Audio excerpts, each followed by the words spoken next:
Hi friends, welcome to Hariom consultants. Hope everything is fine at your end. तो काफ़ी आपका response अच्छा मिल रहा है। आपकी जूम मीटिंग से आपका भी भला हो रहा है और नॉलेज आपको मिल रहा है। केस डिस्कशन हो रही है, फाइलिंग हो रही है। तो आपकी भी अगर कोई क्वेरी है रिगार्डिंग एनी विजिटर और study visa, you can consult अस।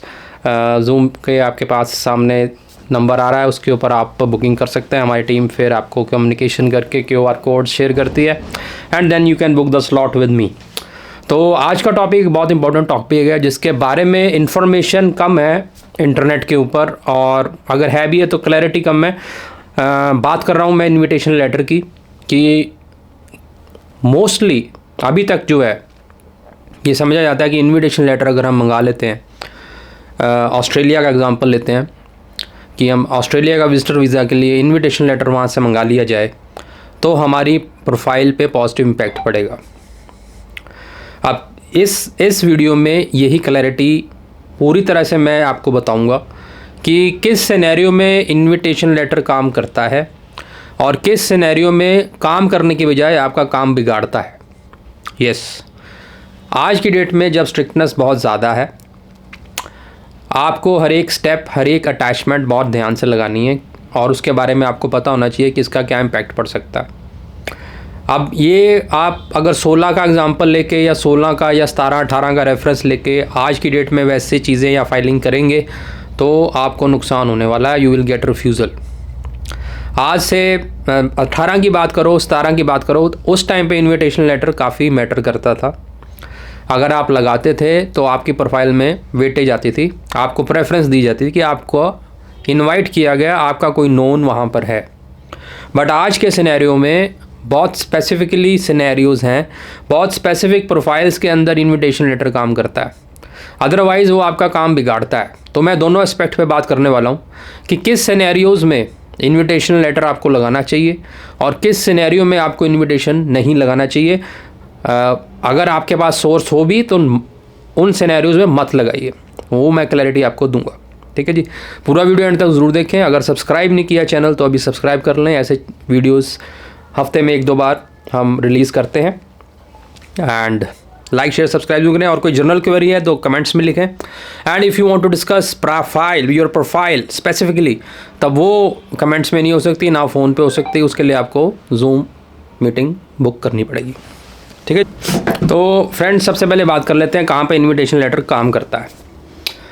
तो काम ये करता है जब आपकी स्ट्रीम है सिंपल विजिटर सब क्लास 600 और आपकी एज है सीनियर सिटीज़न अबव 60, और आप अपने बच्चे को, अपने बेटे या बेटी को मिलने जा रहे हो जो कि वहाँ पर है, चाहे स्टडी वीज़ा पर है चाहे वर्क वीज़ा पर है। अभी मतलब उसकी PR नहीं हुई है। अगर PR हो भी गई है तब भी इनविटेशन से काम चल जाएगा।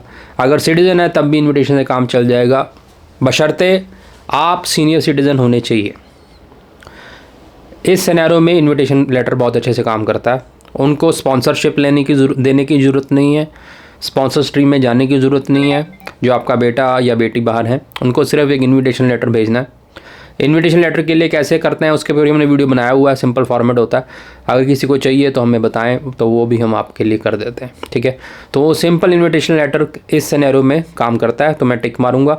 अगर आप सीनियर सिटीज़न हैं, आपका बच्चा, बेटा या बेटी बाहर हैं, उनसे मिलने जाना है, देन आप ज़रूर से इनविटेशन लेटर मंगाएं और सिंपल सब क्लास 600 में अपनी फ़ाइल को लॉन्च करें and you will have positive results. ठीक है। नंबर 2, बिज़नेस स्ट्रीम में। अगर आप बिज़नेस स्ट्रीम में फ़ाइल कर रहे हो, बिज़नेस स्ट्रीम में चाहे यंग एप्लीकेंट है, चाहे एज्ड है, चाहे मिडिल एज का है, तीनों में इनविटेशन लेटर काम करता है, क्योंकि बिज़नेस स्ट्रीम में इनविटेशन लेटर मैटर्स। अगर बिज़नेस स्ट्रीम में आप फाइल कर रहे हो तो इनविटेशन लेटर आपका बेस रहता है, तो वो मस्ट है वहाँ पर। और वो कौन देता है? वो ऑर्गेनाइज़र देते हैं।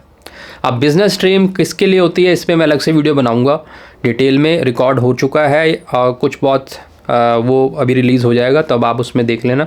तो यहाँ पर वो डिस्कस नहीं कर रहा हूँ, यहाँ पर मैं बता रहा हूँ कि डिफरेंट स्ट्रीम्स और कैसे इनविटेशन लेटर काम करता है कहाँ पे। तो invitation letter works for young applicants also, for middle age and senior citizens के लिए तो करता ही है, in the case of business stream, क्योंकि ये किसी इंडिविजुअल से नहीं आता इनविटेशन लेटर, ये ऑर्गेनाइजेशन से आता है। बिजनेस स्ट्रीम एक कॉन्फ्रेंस वगैरह अटेंड करने के लिए या बिजनेस मीटिंग्स के लिए होता है, तो पूरी फर्म की तरफ से एक इन्विटेशन लेटर आता है ऑफिशियल, तो वहाँ पर इन्विटेशन लेटर वर्क्स। ठीक है, तो ये 2 सिनेरियो मैंने आपको बताए हैं जहाँ पे इन्विटेशन लेटर आपके लिए ज़रूरी है, आपको मस्ट लगाना चाहिए। अगर इन 2 सिनेरियोज में नहीं लगाओगे तो आपकी वेटेज कम रह जाएगी या आपको एडवांटेज जो है उससे मिलनी वो रह जाएगी। तो इन 2 सिनेरियोज में तो इन्विटेशन लेटर प्रो है, that is it works for you.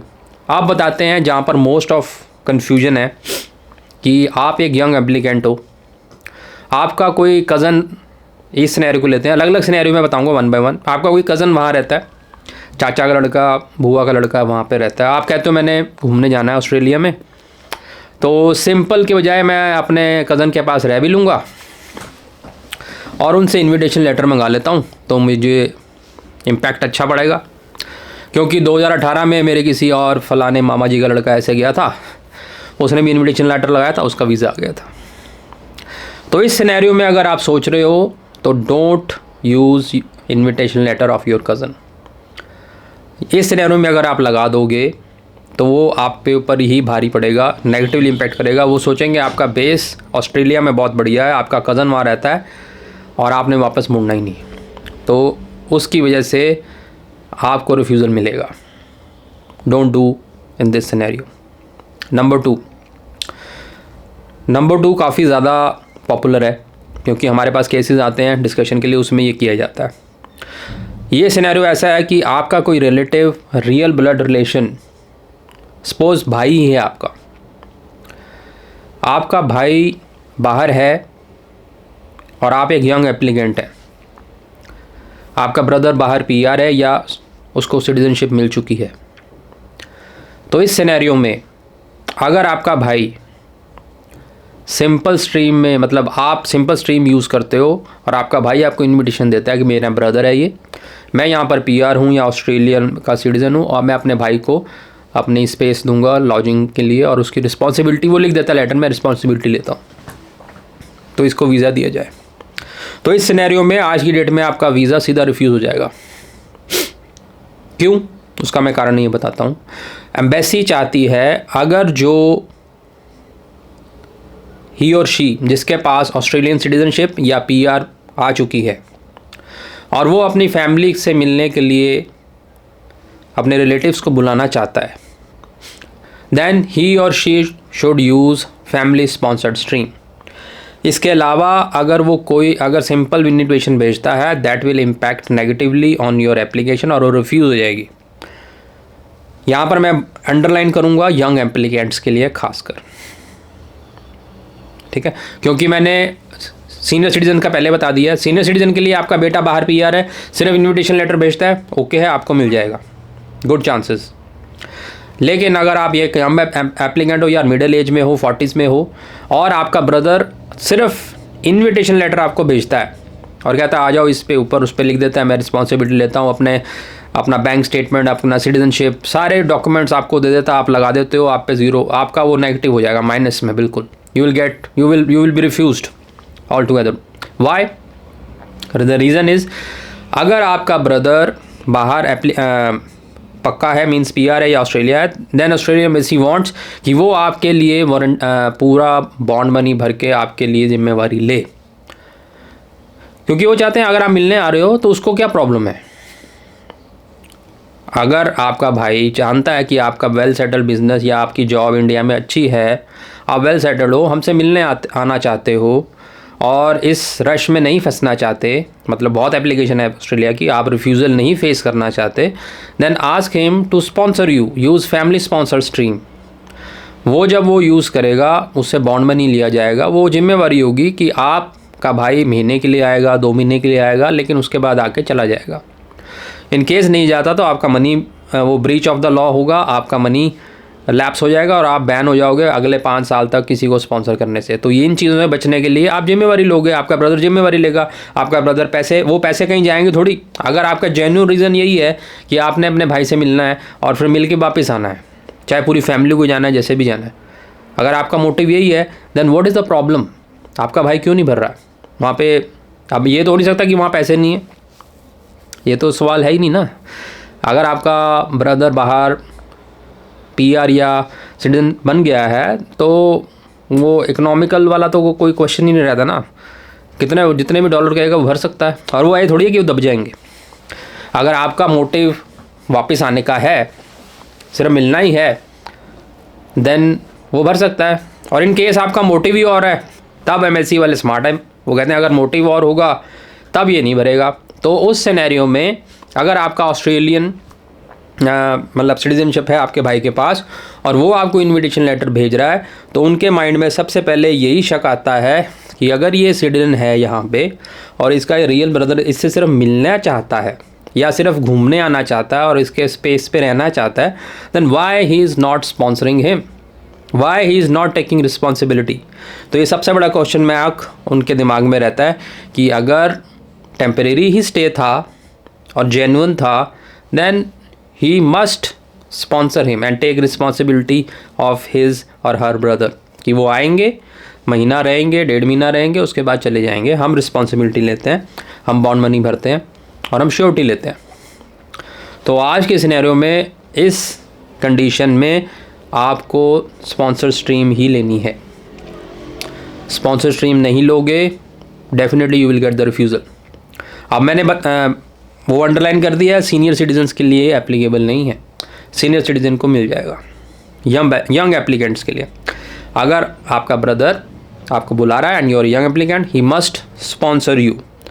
Sponsorship अलग स्ट्रीम रहती है सब क्लास 600 में, जिसमें वो आपके लिए एज ए स्पॉन्सर फॉर्म भरता है और 1149 फॉर्म जनरेट होता है, वो आपको दिया जाता है थ्रू ईमेल और फिर वो आप अटैच करते हो अपने उसमें। और उसके अलावा और भी डॉक्यूमेंट जो आपके नॉर्मली होते हैं वो तो लगते ही हैं। प्रोफाइल मैटर्स, ऐसा नहीं है कि आप अनएम्प्लॉयड हो और फैमिली स्पॉन्सर स्ट्रीम अपने भाई से बुला रहे हो, मंगा रहे हो और आपको मिल जाएगा। That I am not saying. आपकी प्रोफाइल भी अच्छी होनी चाहिए, बट ये सिनेरियो है, देन यू मस्ट यूटिलाइज जो स्ट्रीम बनाई हुई है। जब जिस चीज़ के लिए जो स्ट्रीम बनी है उस चीज़ के लिए यूज़ कीजिए। अब वो नहीं है कि आप कोई भी कहीं भी यूज़ कर सकते हैं। तो इस सिनेरियो में इनविटेशन लेटर आपका काम ख़राब करेगा और फैमिली स्पॉन्सर स्ट्रीम से जो रास्ता बनाया गया उसी को आपको फॉलो करना है, ठीक है। अब कई लोग ये सोचते हैं कि जैसे सिनेरियो चला हुआ, मैंने तो स्टडी वीज़ा अप्लाई करना था, अब मैं फैमिली स्पॉन्सर्ड में करूँगा और वापस नहीं आऊँगा तो वो ब्रीच ऑफ द केस हो जाएगा, तो हम क्या करें। तो उसमें भी मैं आपको एक अपना सजेशन दे देता हूँ यहीं पर कि अगर आपका ब्रदर वहाँ पर PR या ऑस्ट्रेलियन सिटीज़न है और आपका प्लान वहाँ पर स्टडी वीज़ा लेने का है, then there is no problem in taking family sponsor stream. अगर 8503 कंडीशन लिख के आ भी जाता है, नो फर्दर स्टे, तो प्रॉब्लम क्या है आपको कम से कम 1 साल का वीज़ा तो मिलेगा ना। तो उस 1 साल के वीज़े में कंडीशन रहती है कि आप 3 महीने जाएं और 3 महीने से ज़्यादा आपने टाइम नहीं करना, वो आपने नहीं करना। Don't breach the rules, follow the rules. पहले 3 महीने में आप वहाँ पर जाके मीटिंग्स कराओ, यूनिवर्सिटी से COE वगैरह ले आओ। स्टडी वीज़ा में सबसे पहले आपको कन्फर्मेशन ऑफ एनरोलमेंट चाहिए ना। तो अगर आपको वीज़ा ही नहीं मिलेगा तो फिर वो सारा आपका प्लानिंग ही बिगड़ गई ना, आप जा ही नहीं पा रहे। सिंपल स्ट्रीम में आप कर रहे हो और उसमें रश बहुत है, प्रोफाइल आपकी ठीक ठाक है, आपको स्पॉन्सर होते हुए आपको नहीं मिलेगा, मतलब आपका भाई बाहर पक्का है और आप उसको यूटिलाइज़ नहीं कर रहे, तो आपको तो लगेगा ही नहीं वीज़ा। स्पॉन्सर स्ट्रीम में अगर आप करते हो तो 8503 अगर लग भी जाता है तो डरने की बात नहीं है। 3 महीने के लिए तो जा सकते हो ना वन गो में। तो फर्स्ट 3 मंथ्स के लिए जाइए, अपना कन्फर्मेशन ऑफ एनरोलमेंट लेने की कोशिश कीजिए। पहले 3 महीने में बात नहीं बनती, वापस आ जाओ, दोबारा चले जाओ। तो मेनली तो वही लेना है ना। उसके बाद ज़रूरी नहीं है कि वहीं से अप्लाई करना है, प्रोसेस तो सेम है। आपको एक बार COE मिल गया, आप इंडिया से आगे अप्लाई कर दो, व्हाट इज़ द प्रॉब्लम। तो जिस चीज़ से आपको वीज़ा मिल रहा है, जिस रास्ते से आपको वीज़ा मिल रहा है, उस रास्ते पे जाइए, ठीक है जी। तो यही सिनेरियोस थे जो आज हमने डिस्कस करने थे रिगार्डिंग इन्विटेशन लेटर। होप आपको वीडियो अच्छा लगा हो, लाइक शेयर सब्सक्राइब जरूर करें। ऐसे वीडियोस हम लाते रहते हैं इन्फॉर्मेटिव। एंड आपका कोई क्वेरी है, प्रोफाइल डिस्कशन है, हमारे से केस फाइल करवाना है, then you can contact us. Meeting में सब डिसाइड हो जाता है एंड जूम स्लॉट्स के लिए नंबर आपके सामने आ ही रहा है। Thank you very much.